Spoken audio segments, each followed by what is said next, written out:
Queridos oyentes, bienvenidos a una nueva edición de Raíces Ocañeras. Este es un informe especial de Antón García de Bonilla, el jinete de la noche. Antón García de Bonilla, letrado, soñador y romántico, con sus áureos esfiques y artificiales lagos, bohemios y aguerridos chapetones, encomenderos y soldados que plasmaron las primeras gestas en el suelo americano. Se dice que en Ocaña, norte de Santander, había un caballero llamado Antón García de Bonilla, que era dueño de haciendas y muchos esclavos. Le gustaban mucho los caballos y todas las noches se oía merodear al negro potro de don Antón en las calles oscuras de Ocaña. Cuentan que un día sus sobrinas se enfermaron y él hizo una promesa a Santa Rita de Casia, la patrona de los imposibles, por la salud de sus amadas. Como resultado de la promesa, las muchachas sanaron, pero el alcalde olvidó aquella afanosa promesa. Cuando llegó el día de su muerte, San Pedro le ordenó a don Antón ir todas las noches a visitar el santuario de Santa Rita hasta la consumación de los siglos. Por eso, dicen las personas que por las noches en Ocaña se ve un caballero con sombrero sobre una mula negra, que asusta a los serenateros. Dice la gente que alguna vez ha visto su calavera con un cigarrillo encendido, causando espanto y pavor. Tanto era el terror que causaba que sus familiares quitaron el retrato de don Antón que se encontraba en la capilla y lo quemaron.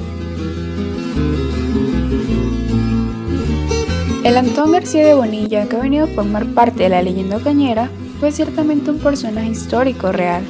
Luis Eduardo Páez rastrea el pasado y descubre en el Archivo Nacional el auto sobre la testamentaría de Antón García de Bonilla, de fecha 12 de marzo de 1684, así como el de la aprehensión, que constaba de la muerte del encomendero el 31 de mayo de 1696. En 1962, el historiador jesuita Juan Manuel Pacheco hace una completa reseña del primer colegio de jesuitas en Ocaña, auspiciado por Antón García de Bonilla. En 1989, poco tiempo después, el profesor Jorge Meléndez Sánchez publica La tierra de don Antón, un estudio sobre Aguachiga colonial, en el que se menciona la existencia de por lo menos 4 personajes con el nombre de Antón García de Bonilla. Realizamos una visita al Museo Antón García de Bonilla. En este lugar nos proporciona información la gestora de colecciones Marcela Páez. Efectivamente vivió él, no tuvo hijos, tuvo una sobrina, 2 sobrinas y un sobrino. La esposa de él obviamente no pudieron descender su familia, pero se dice que él amaba tanto a sus sobrinas que pues una de ellas se enfermó de una fiebre tifoidea de la época, por lo que se dice que él fue a hacerle una promesa a Santa Rita que si le ayudaba o le sanaba a sus sobrinas, él podía darle como ofrenda unas morrocotas de oro. Después de eso, efectivamente Santa Rita le sanó a una de sus sobrinas, las sobrinas, y pues a él se le olvidó cumplir la promesa. Por eso se dice que él en los Viernes Santos de Semana Santa, valga la redundancia, él pasa por la calle del Embudo tapándose la cara con su capa en símbolo de vergüenza por no haber cumplido esa promesa. También se dice que él, como él amaba mucho la educación y la cultura, una de sus casas fue esta. ¿Sí? A pesar de tantos dueños que han pasado en la historia, pero él fue dueño de esta casa y quedó a su sobrino nombre todas estas tierras para que él empezara a dar como esos pinitos de casa de cultura y todo ese tipo de cosas. Por eso es que el museo se llama Museo Antón García de Bonilla, porque inicialmente la casa fue de él y pues es como una alusión a él. Pues se sabe que él era hijo de su papá, creo que era español, y pues él era un criollo para esa época, o sea, tenía plata, pero pues él era criollo, entonces no podía mandar muchas cosas, entonces ahí va como la combinación de las razas en esa época. Y se dice solamente eso de Antón García de Bonilla. Eso es una tradición oral que obviamente hemos venido rescatando a través de todos estos tiempos en que la gente venga aquí al museo y conozca eso. Entonces es importante rescatar lo bueno de Ocaña, que en este caso pues es una tradición oral, también lo que es la arquitectura de esta casa. Tratamos de no hacer cambios ni nada por el estilo. Como bien se sabe, este museo es parte del Ministerio de Cultura y somos una extensión del programa de fortalecimiento de museos que viene de Bogotá con el Museo Nacional. Entonces la idea es preservar esa historia, no que la escondamos o que no nos interesen, porque no, aquí en Ocaña pasaron muchas cosas que nadie sabe. Y pues qué bueno que los jóvenes empiecen a contar la historia a través de videos, documentales, fotografías, que se rescate todo lo bueno de Ocaña para que siga preservando y que siga cumpliendo muchos años más, porque si vemos, Ocaña en parte hay algunas cositas que están ya como en su pasado, todo eso. Entonces la idea es que los jóvenes, ya las nuevas generaciones puedan mejorar eso.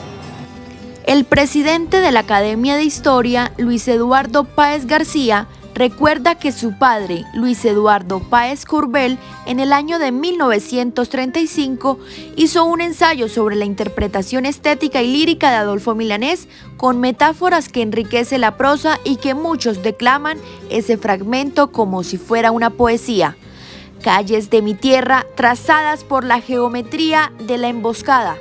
Es una muestra de este estilo colonial que aún se conserva en la Hidalgavilla.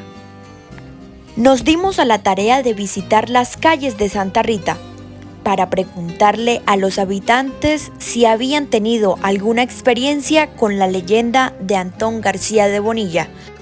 Y esto nos relató uno de ellos. Sobre Antón García, que da renombre a este barrio, al barrio de Antón García de Bonilla. Por cierto, tiene su nombre. En los relatos y en la vida real, a veces uno en este tema de Antón García, y como propietario de vivienda de este sector desde hace mucho tiempo, hemos tenido experiencias con él, pues no lo hemos visto, pero sí lo hemos sentido.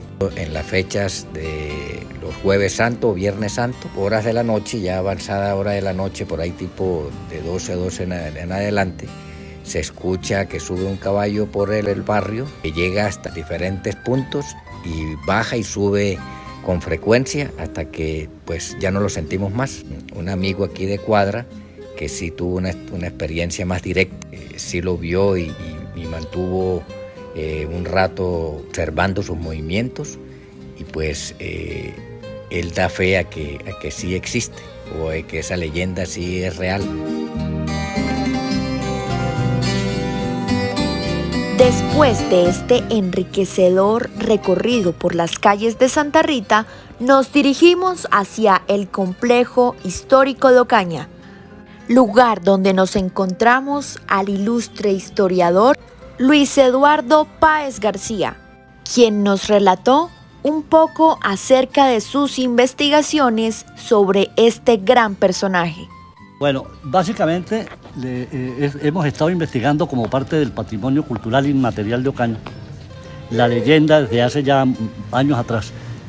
En el año 1996 publicamos una parte de esa investigación sobre la leyenda de Ocaña, Antón García de Bonilla, Leonelda y otras leyendas de Ocaña, donde recopilamos información de fuentes secundarias, porque realmente las fuentes primarias son muy pocas.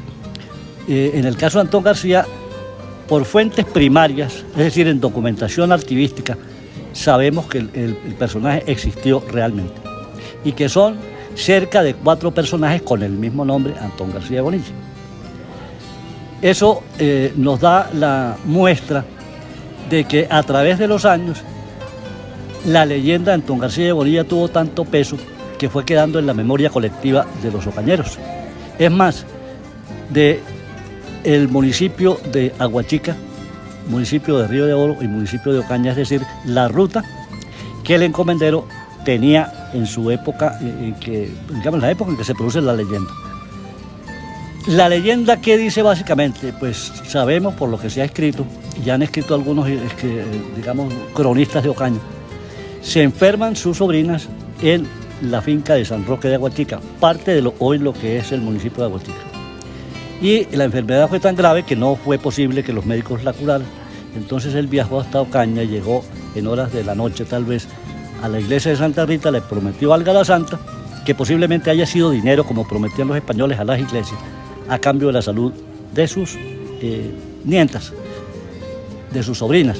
Y cuando llegó, se devolvió a San Roque de Aguachica y cuando llegó estaban ellas ya recuperadas. La leyenda dice que pasó el tiempo, se envejeció, se murió y no cumplió la promesa.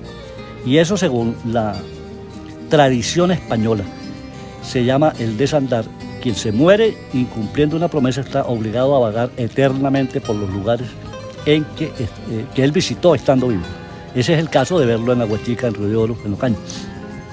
Bueno, la leyenda da como un punto fundamental desde la visión españolizante, que él representa el componente étnico blanco de los ocañeros.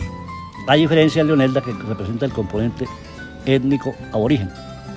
Entonces se le considera como un personaje benefactor de la sociedad, como un personaje importante, que fue uno de los que donó parte de su dinero para que se trajeran los jesuitas a Ocaña y se hiciera el primer colegio de la ciudad. Estamos hablando de la época colonial. Ayudó al poblamiento de Río de Oro también. De tal manera que esa es la visión que tenemos aquí en Ocaña. Pero si la miramos desde otra óptica, por ejemplo, Aguachica y otras regiones cercanas, Antón García fue un señor muy malo, que tenía una cantidad de esclavos, los trataba mal. Incluso hay algunos datos muy vagos que hasta que había tenido que ver con la muerte de Leonelda Hernández, que entre otras cosas nunca murió. Eso es falso. Pero ese tipo de transformaciones en la leyenda son propias del folclore popular, pero no se ajustan a la realidad que recogen los cronistas nuestros. Entonces yo creo que hay que mirarla de cómo la recogieron los cronistas de la tradición oral y la escribieron. Estamos hablando de finales del siglo XIX y en la década de los años 60, cuando Ciro Osorio Quintero escribe en el libro El Valle de los Jacalitamas la leyenda de Antón. Entonces yo creo que básicamente es eso. Es muy importante para nosotros como ocañeros mantener la tradición de la leyenda porque hace parte de nuestra identidad cultural. Andrea Navarro, coordinadora del Complejo Histórico de Ocaña, nos regala datos históricos sobre la historia de Antón García de Bonilla. Primero pues tenemos la historia del jinete, que es la leyenda que hay de Antón García de Bonilla. También se encontró una información que data en el archivo histórico en Tunja. Reposa una información donde nos enteramos que habían 4 Antón. Del tercer Antón no hay información como tal, pero dicen que son pues 3 personajes que son abuelo, padre e hijo, que llevaron el mismo nombre, Antón García de Bonilla, dueños de toda la riqueza incalculable, que fundaron pueblos, construyeron caminos y crearon empresas y colegios, sembraron, exportaron e hicieron progresar los territorios bajo su influencia. Su historia cubre 170 años entre 1525 y 1696. El primero de ellos, que nace aproximadamente en 1525, contrae nupcia con Isabel Rodríguez y participa en la fundación de Pamplona en 1549 y llega a Ocaña con el fundador, o sea, con Francisco Fernández de Contreras. Son muchas historias que se han tejido en esa calle empedrada que aún conserva ese embrujo pueblerino de la época de la colonia. Este fue un informe especial de Raíces Ocañeras, realizado por Chelsea Palencia y Sonia Angarita.